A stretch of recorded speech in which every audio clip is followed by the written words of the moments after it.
قامت والدتها بإنشاء شركة إنتاج سينمائي تحمل اسم لوتس فيلم، وعشقت التمثيل وقامت بدخول الفن.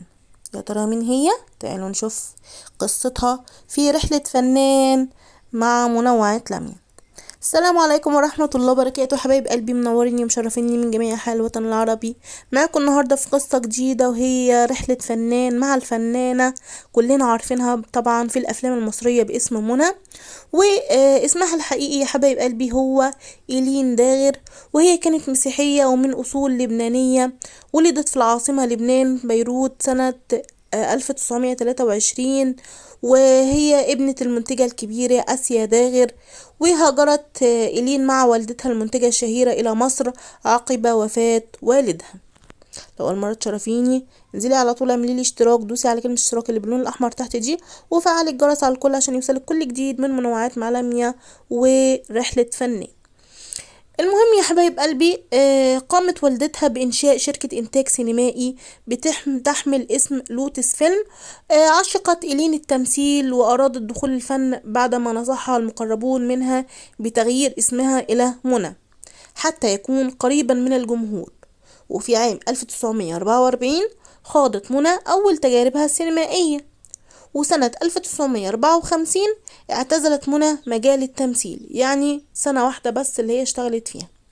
شاركت تقريبا في 20 فيلم في الفترة دي، ووجدت ان ادوارها متشابهة ولم تعد تستطيع تقديم الجديد، خاصة ان المخرجين والمنتجين حصروها في دور الفتاة الشريرة خطافة الرجالة.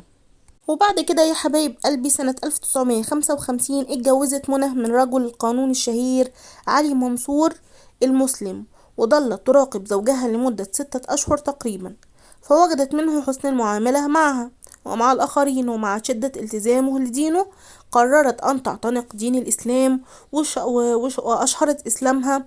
وعند اقتراب موسم الحج قررت الخروج لحج بيت الله، وكانت حامل، ووضعت أثناء مناسك الحج بنت ولقبتها بالزهراء انتسابا لابنة الرسول صلى الله عليه وسلم، صلوا عليه أفضل الصلاة والسلام.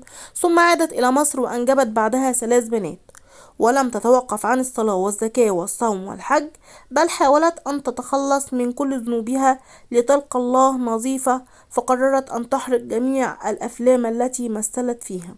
ولكن اعترضت والدتها المنتجة وكذلك منتجين آخرين، وكانت تحلم وتردد وتقسم على ربها أن تدفن في البقيع في مدينة رسول الله صلى الله عليه وسلم، فاستجاب لها ربها.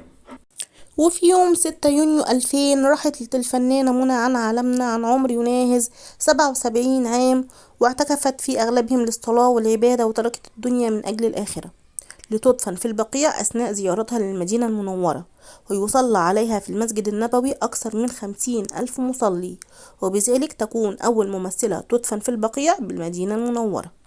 نسأل الله لنا ولها الرحمة والمغفرة، وأن يجعلها في الفردوس الأعلى.